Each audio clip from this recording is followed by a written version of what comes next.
In the constantly changing world of fundability, the big question is this: how are entrepreneurs and real estate investors like us, ones who want to grow our businesses and who are tired of paying for really expensive alternative lending, how do we tap into the most inexpensive money available and do it without the hassle of typical borrowing? That is the question, and this podcast will give you the answers. Welcome to the Get Fundable podcast with your host, Merrill Chandler.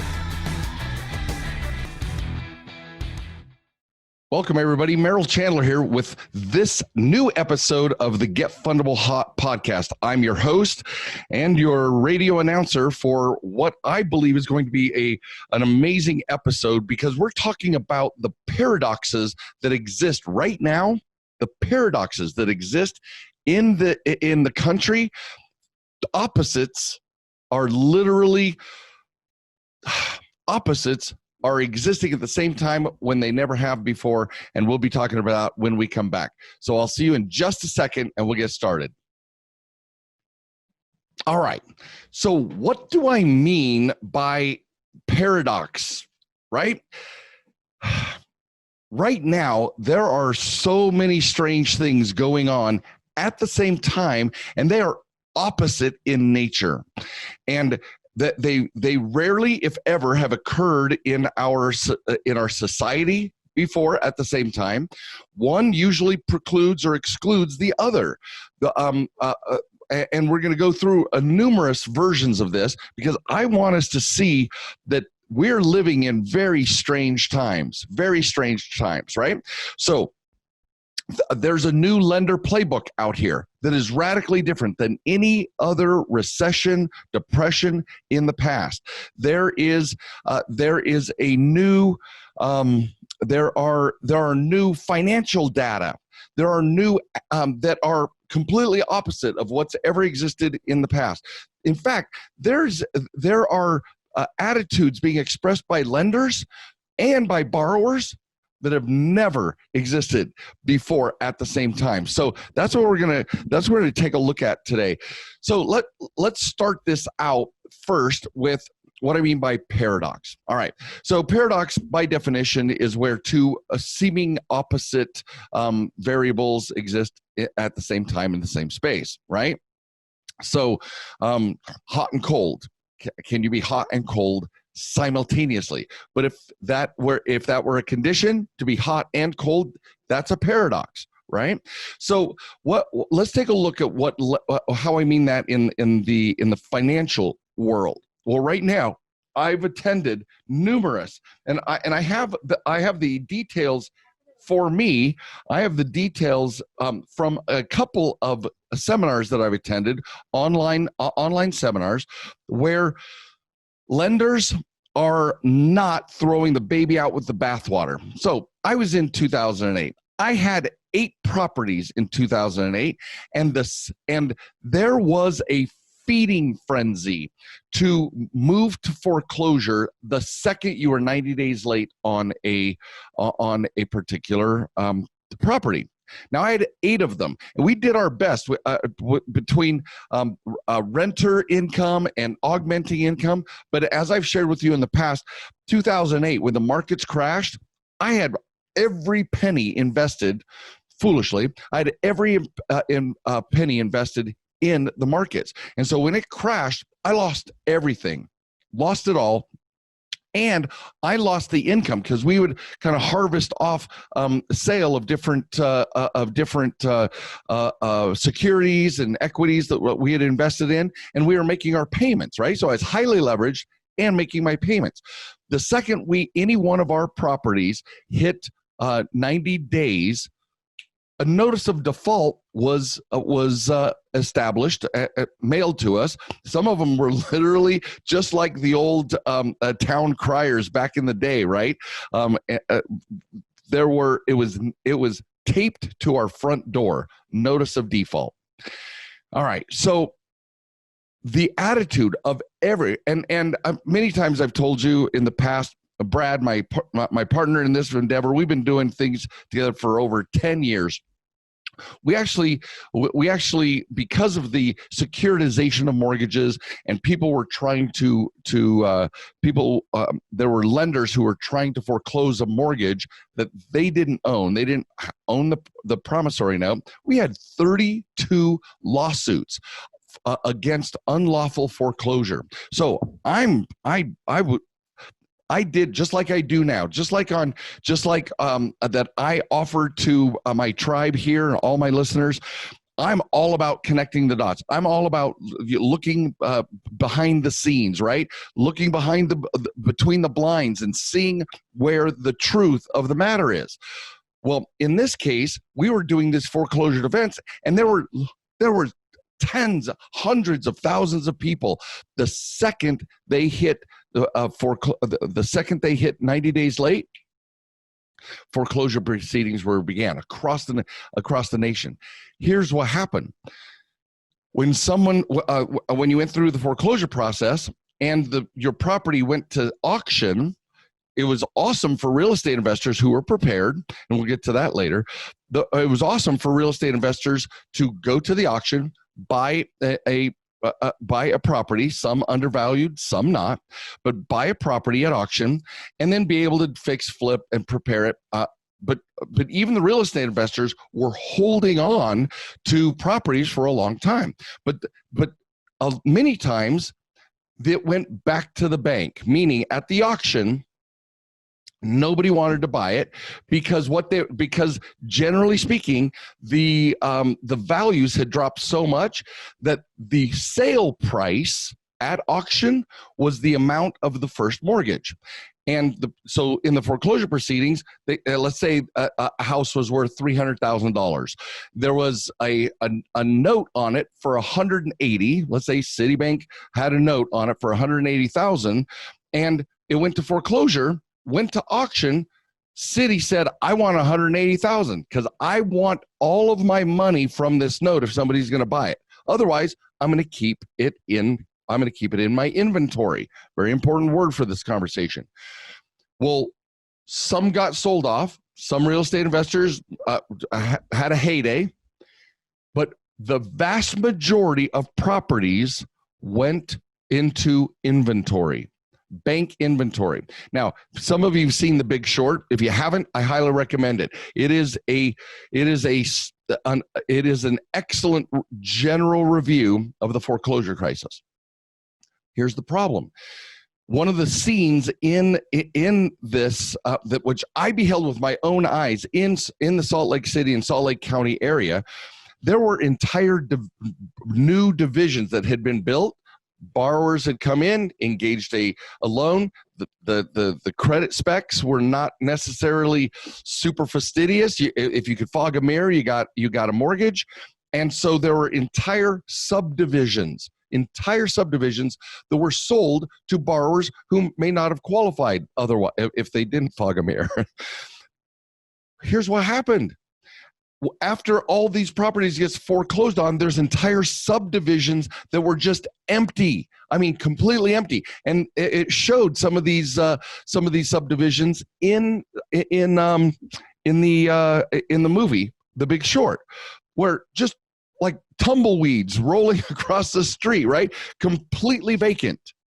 Now, it took 5 to 7 years to reintegrate those properties into the markets again, and for people to come out of the recession, get reemployed, and be able to be in a position to purchase a home. There were new standards for purchasing a home, and Fannie and Freddie went the full doc. I mean, you have to prove up now. Back in the day, that you could sign. It was very similar to automatic underwriting, but there were no underwriters. It was literally, oh, okay, let's fill this out, because they were selling these.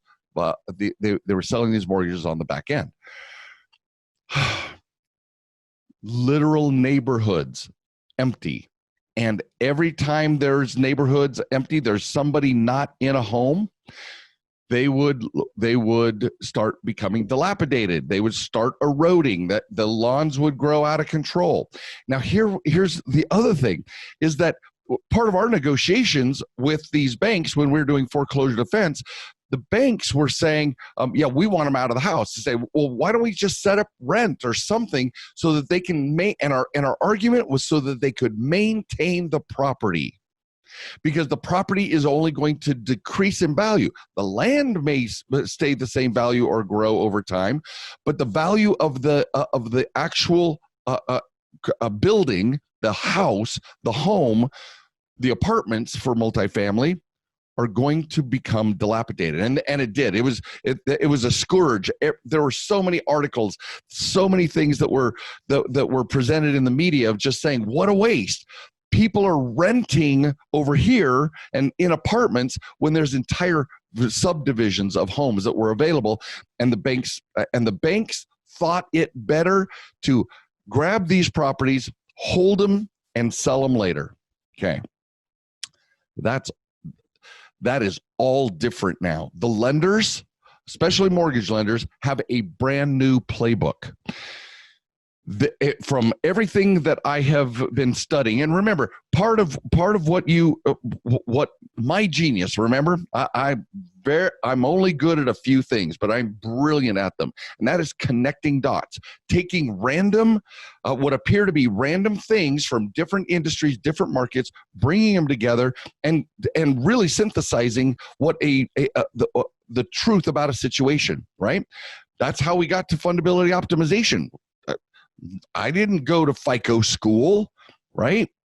So the whole point of this is that in this dot connecting, I've been going to disparate seminars and trainings so that I can keep boning up on what's going on out there in different industries, but I'm noticing some very powerful things where I'm connecting these dots. One of them is that I attended a seminar for mortgage loan servicing, and what was interesting is that these mortgage servicers, because remember, there's the originating entity, and then there's the people who, after they've been sold on the market, then there are professional servicers, mortgage servicers. These guys actually presented on screen, I'm looking at it right now, they presented in this that there are 3 phases of deferments that servicers should be trained and prepared to execute. 3 deferment processes. One was a 6-month forbearance agreement, which means they're going to, you don't make a mortgage payment, and it's a needs test. There is a needs test associated with it, but 6-month forbearance agreement.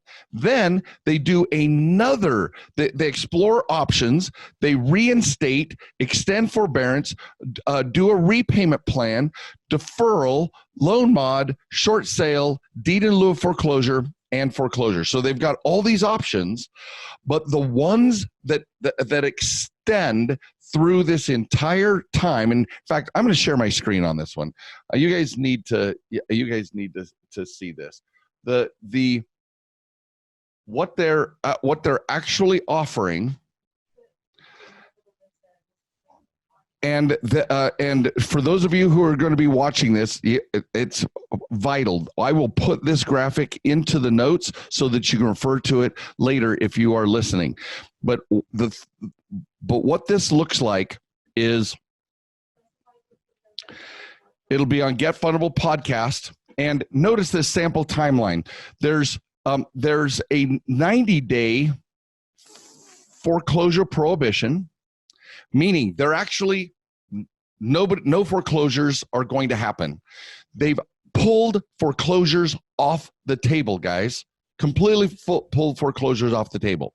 Then there's a 6-month forbearance from the request offered by the lender. Notice, remember, how many of you were notified by your lender if you need to take advantage of this? Here are kind of the rules of engagement. But many borrowers who wouldn't have thought of it earlier, it was offered by the lender. Then the lender, from the forbearance request, there is a 6-month period. Then they reevaluate, explore the options, but notice, see, some of these options are very short-lived. especially the foreclosure, deed, short sale, the ones that extend further in time, there is the preferential is the deferral or the loan modification. And then an additional 6-month forbearance agreement is actually offered by the lender. This is unheard of. A forbearance, back in 2008, you had this conversation with your lender and they would say no, but you brought it to the table. Now they're offering these forbearance agreements and they're doing them two back to back. And then finally there is what the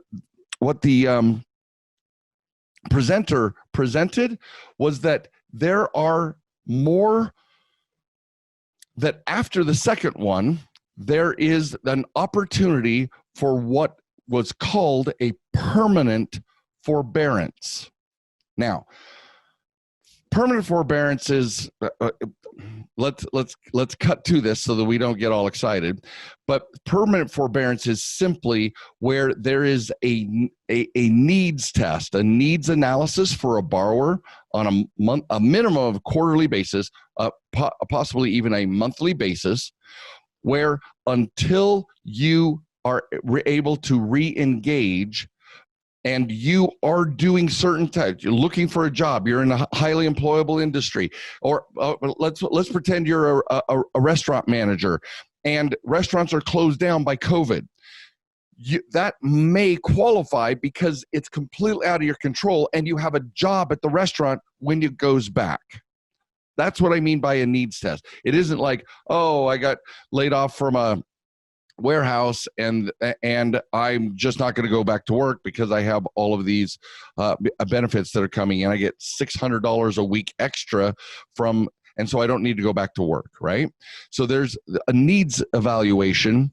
But what's fascinating is that these lenders, in this conference, these lenders were talking about being able to provide forbearance until the recession / COVID isolation stuff re-triggered growth in the economy. Unheard of. So now the question is why?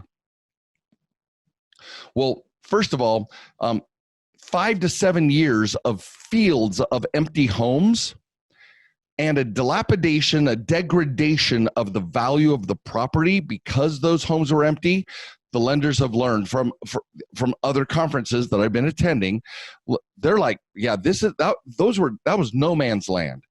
No lender wants to repeat that inventory of dilapidated properties. And even if they sold it at less than at low prices to a real estate investor, the real estate investor, of course, that's where we're coming from. We want those properties. We want to be able to rehab them, etc. But remember, we're talking about fields and fields of subdivisions, not just fix and flip here and there. And so they do not want empty homes because for two reasons. One, the degradation of the value of the property, and having somebody in there has the opportunity to keep up the place. The very arguments we made back in 2009 and 2010 during the foreclosure suits that we were filing. They want to keep somebody in the home who has a vested interest in the home, not a renter, but the owner of the property. Number two is they want to maintain positive and clear relationships with their customers. Now, that's also unheard of, completely unheard of. So part of the paradox is Brad in his research, because part of our pivot is to completely look at all the big industries, credit card industries, the mortgage industries, the auto industries, everything, and the business line of credit, the business lending industries. Every one of those are designed for us to continue our exploration and our research in what's happening in all the ones that impact you and me. So he attends, it's a panel of bankers who are how do they pivot in this environment? Now, we've all had the impression that bankers don't want to pivot. It's like, give me my money, I'll foreclose, I'll repo, I'll take my shit back, and you go to hell. That is not the environment in anywhere among lenders, both credit card, auto, mortgage, as we've seen. So they're looking at what was the original cost of acquiring a customer. And then now their job as lenders is to minimize risk. But you know what their new solutions are? To minimize risk, they're waiving fees, like late fees. If let's say you owe a $200 payment on your credit card, but you're struggling to make that payment, and so right around the 15th, they charge you another $57, right, as a late fee. All these numbers are made up. $57 on the 15th. What they're saying, and because normally they would want to be able to write this off if it went to loss. Lenders are taking on a completely new framework. And guys, I've been preaching for years that the salvation of our economy is a lender-borrower partnership, where we are partners in this game, not adversaries. Preaching it from the heavens for nearly 25 years. The credit card companies, many of them are actually waiving late fees, because the risk management says, and now we have big data to back this up, big data says that if we don't charge them more for being late, especially in a needs test, we're finding out that it's not they didn't just lose their job, but their job was kind of pulled out from underneath them, and that they have a job the second the economy turns around. Because remember, we all had a job. There was only 3% unemployment. 3%. So we all had a job. They're saying, what if risk management, because it's risk of loss, if I don't charge extra fees, and if I'm willing to accept lower amounts against the principal and the interest, some are ceasing interest or on overages. Some are saying, whereas before, remember, I in a previous episode, I said that the financial Consumer Financial Protection Bureau, I can never put those words in the right order out of the gate. The Consumer Protection Financial Bureau suspended the demands that the Fair Credit Reporting Act puts on lenders to report paid as agreed, if it's paid as agreed. Some lenders are exploring, and some are beta tests. They're just exploring it. But if you owe $200 and can afford $125, will they take it and still say paid as agreed in the reporting? Guys, never heard of before. These are paradoxical times. So stay tuned with your lenders, because it costs them dearly to get you as a customer. 99.9% of these lenders want to keep you as a customer. And so risk, the ability to mitigate their risk, to lower their risk, is based on how well they take care of you and set up needs assessments so they can find out who's just defrauding them, who's faking it, and who are the great people who can pay, have paid faithfully, and just need help from their partner. So, guys, I'm telling you, I've been preaching this the gospel of partnership forever, and I've been even in my book, I say somebody's got to go first. Right? Somebody's got to seek to reconcile this relationship first. Well, guess what? In COVID, I am telling you, lenders are choosing in first, you guys, and you better acknowledge it.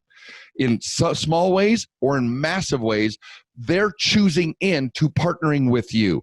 I told you I've watched probably 4 different things on the FICO seminar series that I'm watching. 4 different seminar presentations sponsored by FICO we're all about nurturing the client, nurturing you in these times. How do we take care of them, and how do we keep them in the fold and still protect our portfolio, still protect our investments, right? But they're choosing in, guys. They're choosing in. So I don't want this to be lost, right? Lenders, so back to finish up on the mortgage.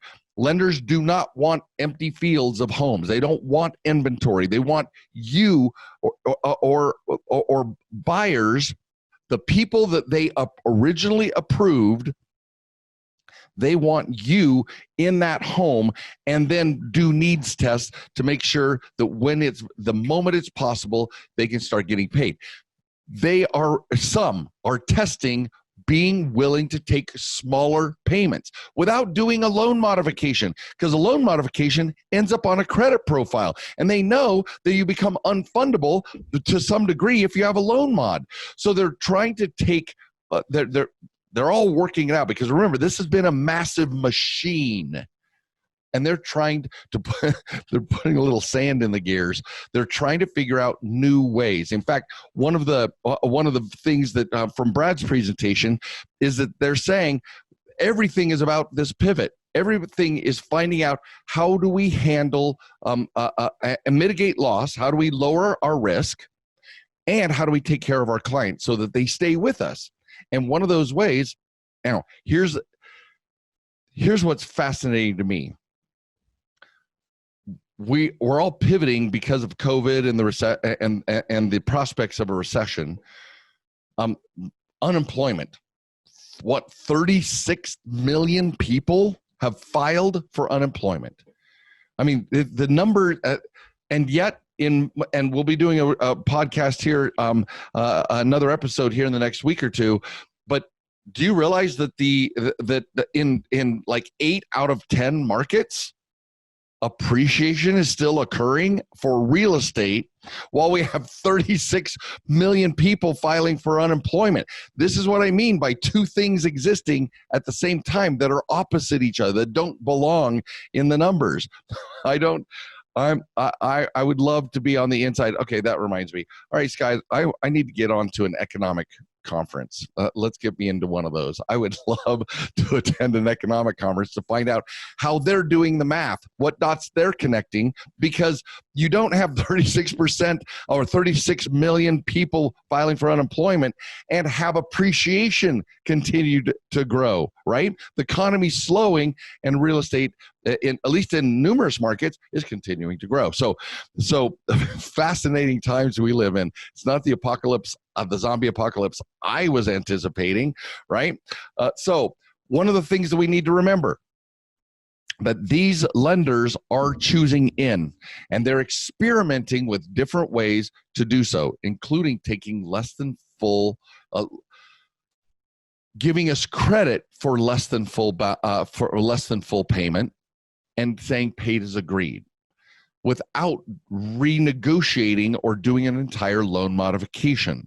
So be on the lookout for those guys. It's fascinating, and some of them are doing it behind the scenes. Remember, I'm attending industry seminars, so they haven't made any of this public, but what you can count on from me is attending these insider conferences and finding out at least what they're talking about. One of the other things that was fascinating, right? There is if you owe $5,000 and someone's supposed to pay a payment of $200, let's say, there's nothing gained by sending them to collections when it's an external force. And these are part of this is the math that the lenders are doing. A $100 payment is, and if someone can stay paid as agreed, since they suspended the Fair Credit Reporting Act reporting rules, if someone can pay half of 200, 3/4 of 200, I don't know where the cutoffs are. These are all experiments, guys. These are all whiteboard analyses so far. But imagine if paid as agreed is actually a partnership agreement, like you do with a renter when somebody walks in and says, hey, can I pay you on the 10th because I get my bonus check? And you're like, yeah, that's cool. You're a partnership. You're figuring this out together. Well, lenders on a nationwide basis, on an entire client-based basis, they're looking at creating these exact types of relationships so that it's more one-on-one, where we can establish that. So it's freaking amazing. All right. So deferment is this whole deferment process, the one deferral, the second deferral, and even the in perpetuity deferral. Now, in perpetuity doesn't mean forever. It just means that there's not a timetable on it. There's just multiple versions of risk assessment and needs assessment, right? So, with the borrower. But these are part of their risk management. So that they keep somebody who cares about the home. The children are in that neighborhood. They're going to school. Your commute used to be X, and now you're looking for another job, or your job is waiting for you the second the hotel opens back up. All of those things, guys, are on the table. Everything is freaking on the table. All right. Extended deferments and case-by-case lower payment evaluations. Now, I got to tell you, I've told you. Remember way back when I went to FICO, I had that whole thing that when I'm among the borrower side of the universe, sometimes I can be one of the smartest men in the room, but my commitment to you is to continue to be the dumbest man in all of these rooms.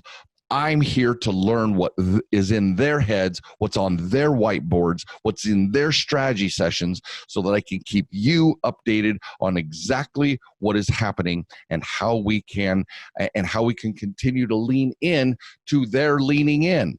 This is about partnership, guys. It always has been, but now we've been slapped across the face, both lenders and to us, because now we need each other to be good partners with the other.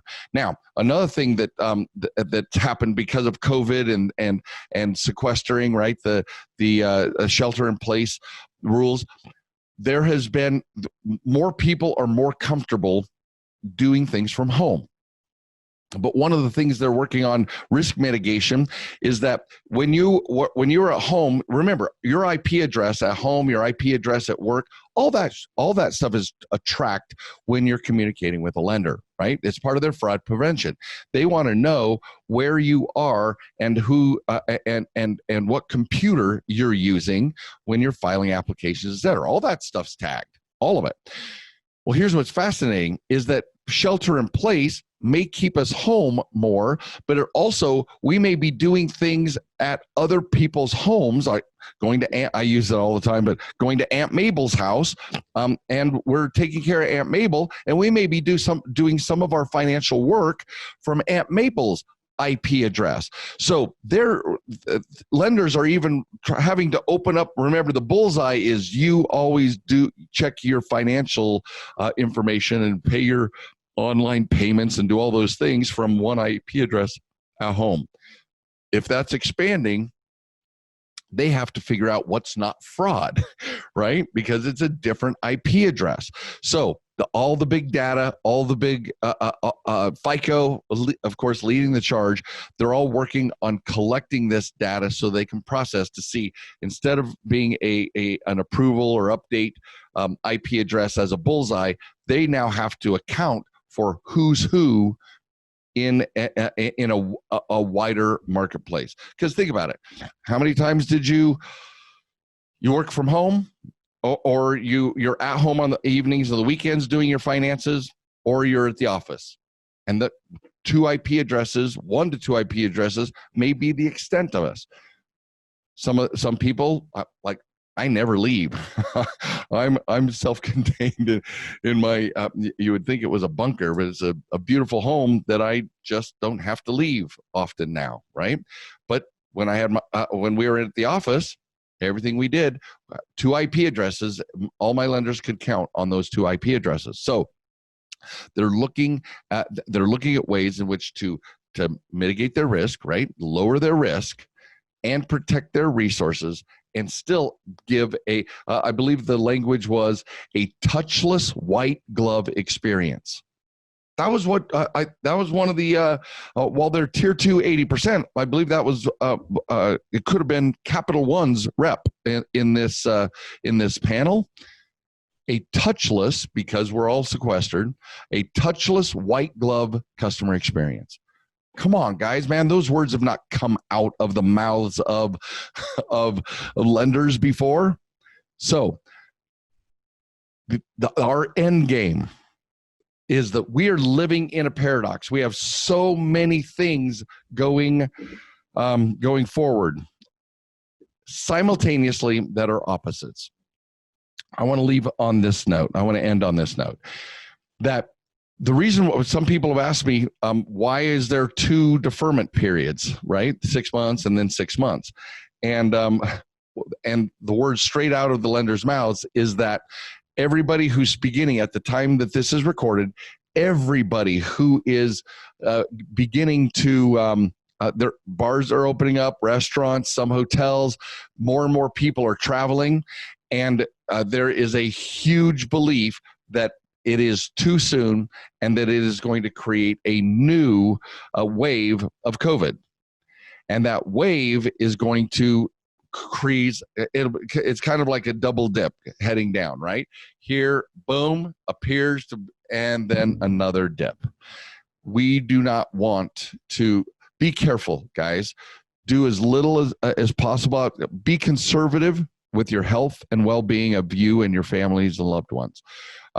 I don't want a double dip. I'd rather take it right now, get rid of it, and move on. But there's a lot of people who want to get out, right? I told you about the I don't know, it was a month ago. there was a rally at the state capitol building in Utah, and there was one poster that said, "Give me liberty or give me death," right? Not so. Hold on, because we have no idea where this is going to end. There may be another wave. We need to be prepared. We need to be prepared with our finances. We need to be prepared to take advantage when new opportunities arise. But here's the most important message of all, guys, is that lenders have proven over and over and over through this entire thing is that they want to lean in. They do not want to lose you as their partner, as their customer. They want to do everything that they can and are experimenting widely on how to nurture that relationship. In their words, how to give a touchless white glove customer experience to you through all of this and keep you loyal and wanting to be in relationship with them. Lean in. Those are the words you always hear from me. Always lean in and do the most you can. Don't take advantage of a deferment if you don't have to. Don't take advantage of lower payments if you don't have to. They're coming to the table. You come to the table and say, "Thank you. That's a very generous offer, and I can keep going." This is Merrill Chandler, your host of the Get Fundable podcast. I love talking to you about what's going on. It's fascinating to me. So you guys be well and have a spectacular rest of your day. Thank you for listening to the Get Fundable podcast. Please leave comments because Merrill would love to read about your aha moments from this episode. And be sure to visit getfundable.com to read our blog, get important links, join our community, and much, much more, like ordering Merrill's tell-all book that is changing the world, The New F Word. And you got to tell your friends about this podcast because we want them to get fundable too.